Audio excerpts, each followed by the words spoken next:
हर हर महादेव प्रिय भक्तों। आज 18 जुलाई 2025 यानी शुक्रवार को पड़ रही है कालाष्टमी तिथि। और दोस्तों, यह वह तिथि है जो सावन मास में पड़ने वाली सबसे बड़ी तिथि कालाष्टमी तिथि है और इसका बहुत ही बड़ा और विशेष महत्व होता है। पूज्य गुरु जी ने कहा है कि अगर कभी भी मौका लग जाए तो आप लोगों को पीपल के पत्ते पर राम लिखकर बहुत छोटा सा उपाय करना है। इन दोनों का संयोग बहुत ही कम आता है। इसी के साथ में गुरु जी ने अपनी शिव पुराण कथा में बताया है कि इस दिन आपको एक पीपल के पत्ते पर राम वाला उपाय तो आपको अवश्य ही करना चाहिए, क्योंकि ऐसा दिन पूरे साल में सिर्फ एक ही बार आता है। और दोस्तों, आप सभी लोग जानते हो कि शुक्रवार का अगर सबसे बड़ा कोई उपाय है तो वह पीपल के पत्ते पर राम वाला उपाय। तो दोस्तों, शुक्रवार कालाष्टमी के दिन आप लोगों को इस पीपल के पत्ते पर राम लिखकर बहुत छोटा सा उपाय करना है। बहुत सारे लोग होंगे जिन लोगों ने इस उपाय को ना किया हो, मतलब पूरा साल निकल गया, उन्होंने किसी भी दिन इस पीपल के पत्ते पर राम वाला उपाय को ना किया हो। पर दोस्तों, आपके पास एक पहला मौका बचा हुआ है, जो कि 18 जुलाई 2025 शुक्रवार कालाष्टमी के दिन है। इस दिन आप लोगों को इस वाले उपाय को जरूर कर लेना है। भले ही आपने पूरे महीने भर इस उपाय को ना किया हो, पर अगर आपने इस सावन महीने के शुक्रवार कालाष्टमी के दिन अगर इस वाले उपाय को कर लिया तो आपको इस उपाय को करने का वह फल मिलेगा जिसकी आपने कभी कल्पना भी नहीं करी होगी। इसीलिए आप लोग इस वाले उपाय को एक बार जरूर कर लेना है, ताकि आप लोगों के हाथ से यह मौका ना जा सके और आपको इस उपाय को करने का फल मिल सके। दोस्तों, यह उपाय पंडित जी ने अपनी अभी की ही श्री शिव महापुराण की कथा में बताया है। जी, इस उपाय को आज हम आपको बहुत अच्छे से समझाने वाले हैं। इस वीडियो को देखने के बाद इस उपाय को समझने के लिए आपको कोई और वीडियो को देखने की जरूरत नहीं पड़ेगी। तो चलिए दोस्तों, उपाय को शुरू करते हैं। देखिए, इस सावन महीने के शुक्रवार कालाष्टमी के दिन यह इतना खास होता है, इतना महत्वपूर्ण होता है। देखा गया है, कभी कभी बड़े बड़े पूजा पाठ अनुष्ठान से जो मनोकामना पूर्ण नहीं होते, वह सावन महीने की शुक्रवार कालाष्टमी के दिन एक छोटे से उपाय करने से ही आपकी मनोकामना पूर्ण हो जाती है। और बहुत सारे लोगों ने इस उपाय को किया भी है और उनको इस उपाय को करने का फल भी जरूर मिला है। अगर आप लोग भी इस उपाय को करना चाहते हैं तो आप इस उपाय को पहले अच्छे से समझ लेना, सुन लेना, उसके बाद करना।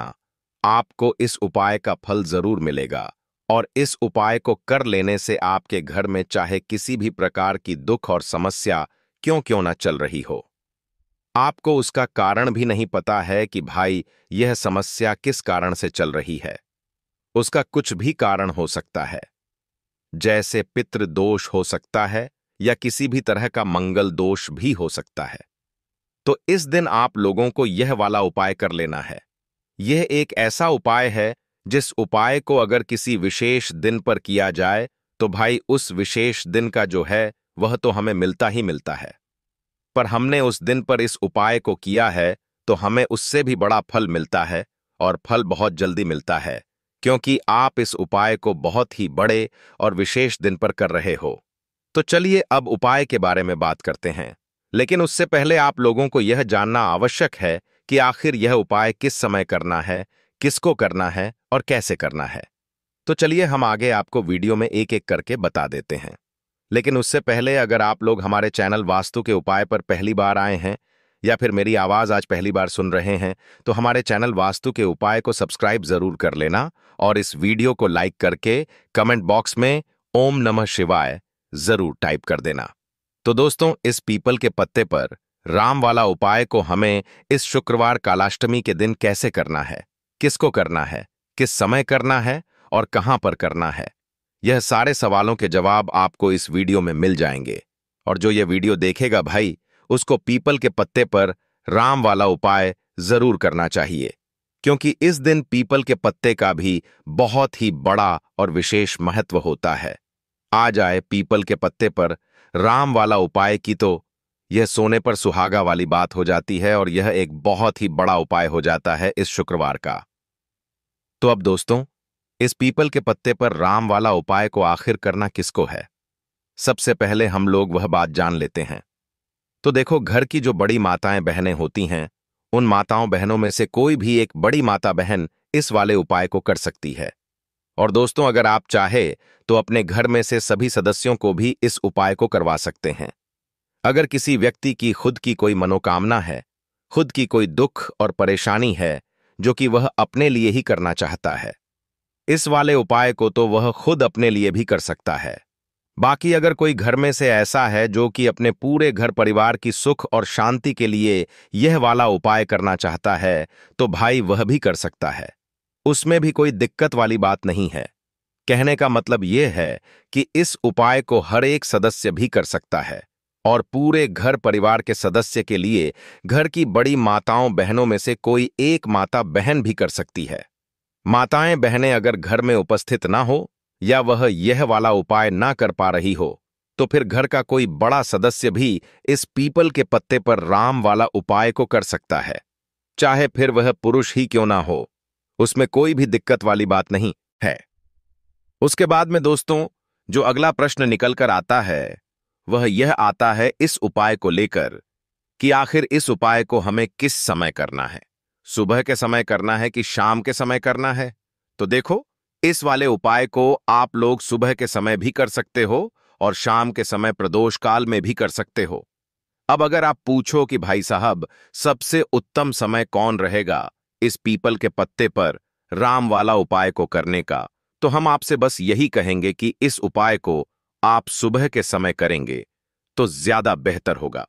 बाकी अगर प्रदोष काल शाम के समय भी करेंगे तो भी अच्छा होगा।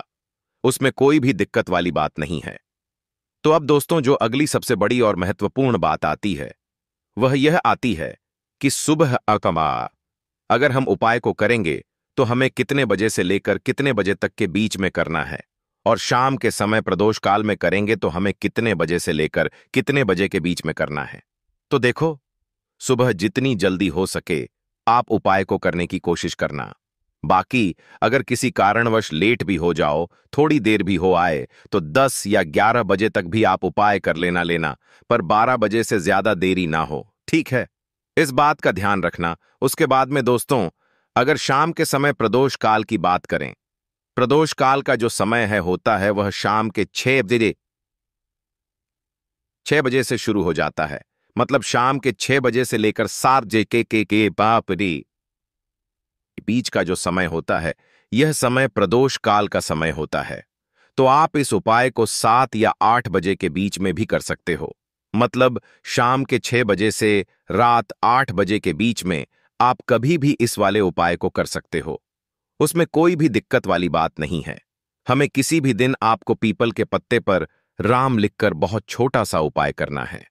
ऐसा समझ लीजिए, जितने भी आपके शत्रु हैं, जो भी आपके विरोधी हैं, दुश्मन हैं, जो आपको हर तरफ से परेशान कर रहे हैं, अब उन शत्रुओं की अकड़ निकलेगी। शत्रु का किया कराया भी तुरंत हट जाएगा। जब शुक्रवार में आप इस छोटे से उपाय को करेंगे तो देखिए, आज की वीडियो विशेषकर उन लोगों के लिए ही है जो अपने जीवन में शत्रुओं से और दुश्मन से बहुत ज्यादा परेशान हो चुके हैं। देखिए, जगत जननी मां जगदंबा का हम शुक्रवार में पूजन करते हैं और उनसे जुड़े हुए उपाय करते हैं। साथ ही साथ आपको बता दें कि शुक्रवार में संकट मोचन हनुमान जी का पूजन करने से और उनसे जुड़े हुए कुछ उपाय करने से जीवन के बड़े से बड़े कष्ट भी क्षण भर में दूर हो जाते हैं। तब बहुत कम समय में आपके शत्रु और आपके विरोधी आपके जीवन से दूर हो जाएंगे। आपके दुश्मन लाख कोशिश करने के बाद भी आपका बाल भी बांका नहीं कर पाएंगे, अगर आप शुक्रवार में इस छोटे से उपाय को कर लेते हैं। अब देखिए, आज का जो समय है यह कलयुग का समय है, और कलयुग के एकमात्र देवता जो अपने भक्तों के जीवन से सारे कष्टों को दूर कर देते हैं, वह स्वयं हैं संकट मोचन हनुमान जी। और संकट मोचन हनुमान जी का पूजन अगर आप शुक्रवार में करते हैं और उनसे जुड़ा हुआ यह छोटा सा उपाय अगर आप शुक्रवार में किसी भी दिन कर लेते हैं, तो ऐसा समझ लीजिए, आपके जो शत्रु हैं, आपके जो विरोधी, आपके जो दुश्मन हैं, यह किसी भी तरह से आपको परेशान करने का प्रयास कर लें, आपका बाल भी बांका नहीं कर पाएंगे। दूसरी चीज, अगर आपके शत्रु ने आपके ऊपर कोई भी तंत्र मंत्र करवा रखा है, कोई भी जादू टोना, कोई भी ब्लैक मैजिक आपके ऊपर करवा दिया है या करवाने का प्रयास कर रहे हैं, ऐसा समझ लीजिए वह किया कराया आप तक पहुंचेगा ही नहीं। और अगर आप तक पहुंच गया है, कोई भी ब्लैक मैजिक तुरंत हट जाएगा जब आप इस छोटे से उपाय को शुक्रवार में करेंगे। देखिए, उपाय छोटा है लेकिन बहुत महादिव्य चमत्कारी है। मतलब उपाय को करने में ना तो आपका ज्यादा समय जाएगा, ना ही इसमें आपके ज्यादा पैसे लगने वाले हैं। और ऐसा समझ लीजिए कि एक बार ही अगर आपने इस उपाय को शुक्रवार में कर लिया तो इसका महादिव्य चमत्कार आप खुद देख लेंगे। तो शुक्रवार के जो 9 दिन होते हैं, यह बहुत ही सिद्ध दिन होते हैं। मतलब शुक्रवार के दिनों में 9 माता रानी हमारे घरों में आती हैं, अपने भक्तों के जीवन से कष्टों को दूर करती हैं। साथ ही साथ आपको बता दें कि शुक्रवार के टाइम पर जब भी आप संकट मोचन हनुमान जी के उपाय करते हैं तो मां दुर्गा की आपको असीम और विशेष कृपा मिलती है। मां दुर्गा आपसे बहुत जल्दी प्रसन्न होती हैं और आपके सारे संकटों को वह दूर कर देती है। तो पीपल के पत्ते में और पीपल के पेड़ में होता है। देवी देवताओं का वास पीपल के पेड़ में श्री हरि विष्णु साक्षात मां लक्ष्मी वास करती हैं। पीपल के देव में हमारे पितरों का वास होता है। पीपल का जो पेड़ होता है, इसका पूजन करने से शनिदेव की कृपा, उनका आशीर्वाद मिलता है। और पीपल का पत्ता जो है, इसका उपाय शुक्रवार में करने से व्यक्ति के जीवन से बड़े संकट और कष्ट दूर हो जाते हैं, जिसमें कि शत्रु और आपके दुश्मन जो हैं, यह पूरी तरह परास्त हो जाएंगे, चारों खाने चित हो जाएंगे और कभी भी आपका कुछ नहीं बिगाड़ पाएंगे। अगर यह उपाय आप करते हैं तो देखिए, यह उपाय स्त्रियां भी कर सकती हैं, पुरुष भी कर सकते हैं। किसी भी दिन आप इस उपाय को कर सकते हैं, ठीक है ना? इसमें दिन आपको नहीं देखना है कि किस दिन करें। जिस दिन आप चाहा उस दिन इस उपाय को आप कर सकते हैं।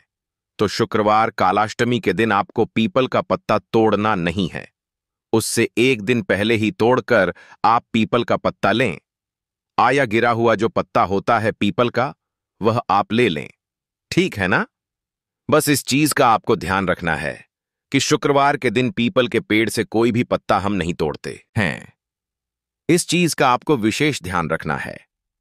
तो आपको लेना है पीपल का एक पत्ता और शुद्ध जल से उसे साफ कर लेंगे पहले, जिससे कि धूल मिट्टी अगर पीपल के पत्ते पर हो तो वह हट जाए। फिर गंगा जल का थोड़ा सा छिड़काव यानी थोड़ी सी छींटे आपको इस पीपल के पत्ते पर मारनी है और इस पीपल के पत्ते को फिर कपड़े से पोंछकर आपको साफ कर लेना है, बिल्कुल सुखा लेना है। अब आपको लेना है थोड़ा सा सिंदूर, जो केसरिया वाला सिंदूर आता है, जो हम संकट मोचन हनुमान जी को चढ़ाते हैं। वह केसरिया सिंदूर आपको लेना है। थोड़ा सा जल डाल के इसे गीला कर लेंगे और इसी सिंदूर से इस पीपल के पत्ते पर आपको भगवान राम का नाम लिखना है। अब किससे लिखेंगे? माचिस की तीली ले सकते हैं, उससे लिख सकते हैं। किसी भी तरह से आपको भगवान राम का नाम इस पीपल के पत्ते पर लिखना है। लिख लिया, एक आपको चमेली के तेल का या सरसों के तेल का दीपक तैयार करना है और एक कोई भी आपको लेनी है मिठाई में। यहां पर आप बूंदी का प्रसाद ले सकते हैं, बेसन का लड्डू ले सकते हैं और अगर आप इमरती ले लेते हैं तो यह और भी उत्तम है। देखिए, इमरती का जो भोग होता है, यह संकट मोचन हनुमान जी को बहुत ज्यादा प्रिय है। अब यह सारी चीजें लेकर आपको जाना है संकट मोचन हनुमान जी के मंदिर में। तो देखिए, सबसे पहले आपको संकट मोचन हनुमान जी के सामने यह दीप प्रज्वलित करना है जो आप लेकर के गए हैं। चाहे आपने चमेली के तेल का दीपक तैयार करा है या सरसों के तेल का, सबसे पहले दीपक आप जला देंगे और दीप जलाने के बाद आपको जो पीपल का पत्ता आप लेकर के गए थे, वह पत्ता आपको संकट मोचन हनुमान जी को अर्पित करना है, वहां चढ़ाना है। और जो भी भोग में आप लेकर के गए हैं, चाहे आपने बेसन के लड्डू लिए, बूंदी का प्रसाद लिया या फिर इमरती, जो भी कुछ आपने लिया है, उसका भोग लगाना है। और संकट मोचन हनुमान जी से आपको प्रार्थना करनी है कि हे जगत का कल्याण करने वाले संकट मोचन हनुमान जी, संकटों को हरने वाले, मेरे जीवन से शत्रु और दुश्मनों को भी दूर कर दीजिए। शत्रु का किया कराया तंत्र मंत्र सब कुछ हट जाए। ऐसी कृपा मुझ पर कीजिए। इस तरह से आपको प्रार्थना करनी है और 108 बार जय श्री राम जय सीताराम, जय श्री राम जय सीताराम, जय श्री राम जय सीताराम। इस तरह से आपको जयकारा लगाना है, क्योंकि भगवान राम का नाम संकट मोचन हनुमान जी को सबसे ज्यादा प्रिय है। तो जयकारा लगा देंगे। और देखिए, अगर एक बार हनुमान चालीसा पढ़ पाए तो आप एक बार हनुमान चालीसा ऐसा जरूर पढ़ें, ठीक है ना? ज्यादा बार नहीं तो एक बार जरूर पढ़ें। जयकारा तो आपको बिल्कुल से लगाना है।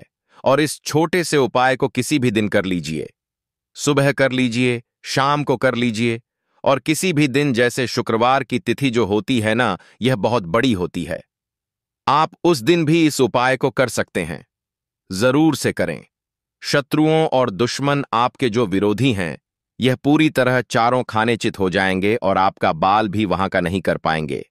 तो देखिए, इस उपाय को आप 9 दिन भी कर सकते हैं, 2-3 बार भी कर सकते हैं। अगर आप ज्यादा बार नहीं कर पा रहे हैं तो एक बार आपको इस उपाय को जरूर से करना चाहिए।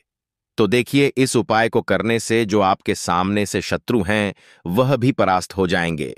जो पीठ पीछे वार करते हैं, पीठ पीछे तंत्र मंत्र करवाते हैं, वह शत्रु भी चारों खाने चित्त हो जाएंगे। बस छोटा सा उपाय है, जरूर करें। तो देखिए, अब बात कर लेते हैं अपने एक बहुत छोटे से उपाय की, जिसे शुक्रवार में करने से आपकी हर मनोकामना पूरी हो जाती है। यह उपाय आप अपने घर पर ही कर सकते हैं। कहीं जाने की आवश्यकता नहीं है। कोई भी ऐसी विश जो बहुत लंबे समय से अधूरी है, पूरी नहीं हो रही है, या धन को लेकर आप बहुत परेशान हैं, या घर में संकट कष्ट बहुत आते हैं, बीमारियां बहुत आती हैं, तो एक लाल पुष्प, जैसे कि गुलाब का फूल भी लाल होता है, आप जरूर से अपने घर के मंदिर में मां दुर्गा को अर्पित करें और एक देसी घी का दीपक लाल बाती का जलाकर मां का पूजन करें। शुक्रवार में अगर लाल रंग से जुड़ा हुआ यह उपाय आप करते हैं, आपकी सारी मनोरथ, सारी मनोकामनाएं मां पूरा कर देंगी, क्योंकि लाल रंग मां दुर्गा को बहुत प्रिय है। लाल पुष्प और लाल रंग की बाती का दीपक आपकी बड़ी से बड़ी मनोकामना को भी पूरा कर देगा। शुक्रवार में यह उपाय आप किसी भी दिन कर सकते हैं। दूसरे उपाय कि हल्दी वाला जल आपको अपने घर में किस जगह पर डालना है और उपाय को कैसे करना है, और कैसे यह हल्दी वाला जलते सावन महीने का शुक्रवार के दिन जब आप अपने घर में डालते हैं, छींट है। उपाय को करते हैं तो सीधे सीधे मां लक्ष्मी आपसे प्रसन्न होकर आपके घर में आती हैं और श्री हरि विष्णु के साथ आती हैं। स्थिर लक्ष्मी का आपके घर में वास होता है। कहने का मतलब है कि फिर कभी भी मां लक्ष्मी आपके घर को छोड़कर नहीं जाती है। जो लोग कहते हैं कि हमारे घर में धन तो आता है लेकिन चला जाता है लेकिन फिजूल खर्ची बहुत है। धन तो घर में आता है लेकिन तिजोरी कभी धन से भरी नहीं रहती है, खाली हो जाती है। तो 90 पर लोग ऐसे होते हैं जिनके जीवन में यह समस्या होती है कि हमारे घर में स्थिर लक्ष्मी का वास नहीं है। देखिए, हम सभी चाहते हैं ना कि मां लक्ष्मी और श्री हरि विष्णु हमेशा हमारे घर में रहे, उनका आशीर्वाद बना रहे। हम हमारे जीवन के जितने भी दुख हैं उनका सामना जो है बहुत आसानी से कर सके। देखिए, जब व्यक्ति के पास पैसा नहीं होता है ना, तो वह बहुत सारे कष्ट दुख उसके जीवन में जब आते हैं उनका सामना भी नहीं कर पाता है। और जब उसका आर्थिक पक्ष मजबूत होता है दोस्तों,